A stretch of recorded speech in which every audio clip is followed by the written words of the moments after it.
Nous retrouvons Kodovi Ametonou pour nous présenter l'essentiel de l'actualité vue par nos confrères de ce côté-là. Kodovi Ametonou, bonjour.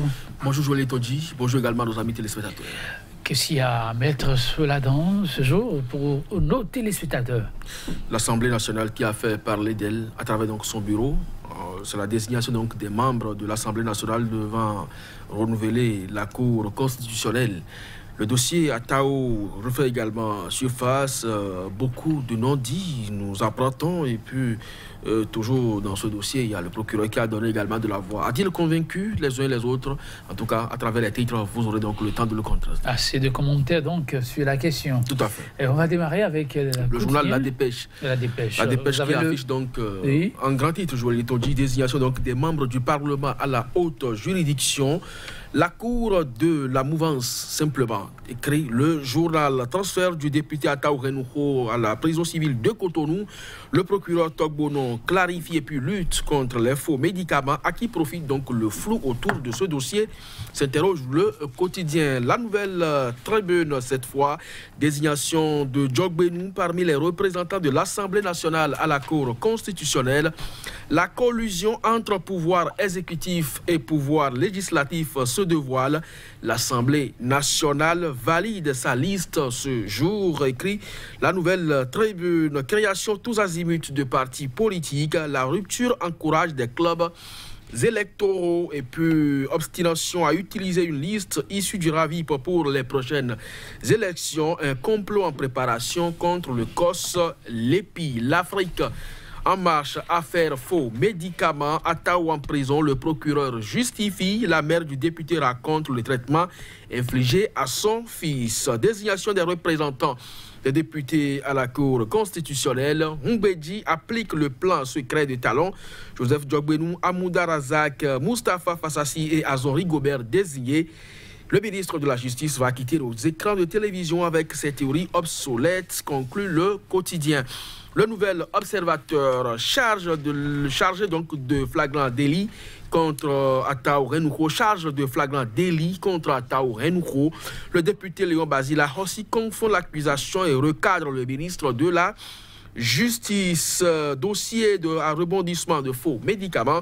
Atao Renouho traqué comme un bandit de grand chemin et puis écho de l'Assemblée nationale vers la suppression de la Cour d'assises. Les représentants du Parlement, également la Cour constitutionnelle, sont connus depuis hier. Quotidien, matin libre, fonctionnement des institutions, la ruse de Talon pour contrôler la Cour. Les 4 membres du Parlement désignés, les craintes de Adjaka se précisent. Atao Renouho, désormais déposé en prison. Que fera l'UNAMAB? Saisie de moto pour des prétextes mineurs. Le zèle de la police républicaine, constate le quotidien Matin Libre. Et puis point média pour terminer, Joël Todji. Renouvellement des membres de la Cour constitutionnelle. Le Parlement a désigné ses représentants. Djogbenou pour succéder à Olo, s'interroge le journal. Et puis affaire Atao, Gilbert Togbonon s'explique. À demi-mot, la mère du député conteste. L'honorable Léon Basila Rossi dévoile la procédure indiquée. Et puis grève dans le secteur éducatif.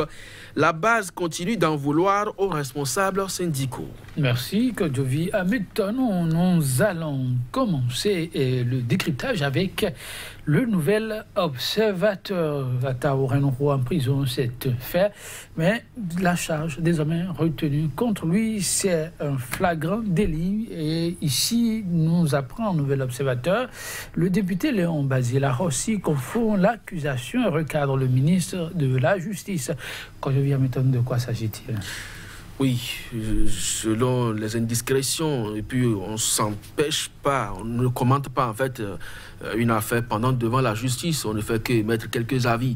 Alors donc, selon le député Léon Basila Rossi, dans le cas d'espèce, Atao ne peut pas être accusé de flagrant délit dans la mesure où les produits ont quitté quand même une usine, ont pris par le port autonome de Cotonou en temps normal pour faire objet de transit, pour s'achever finalement dans les dépotoirs de Mohamed Atao Renouho en temps normal. Donc s'il y a fraude douanière, ça devait être constaté déjà au niveau de l'opération de transit, et là-dessus, l'opérateur désigné pas à Taourenouho, où le laboratoire de Osezames qui achemine donc les marchandises devait déjà commencer par contester. Ou à défaut, si la douane devait donc incriminer quelqu'un, ce serait donc le destinataire du moins du produit. Donc à partir de cet instant, l'honorable estime que Atao ne peut pas être d'office accusé de flagrant délit dans le cadre de faux en écriture douanière ici.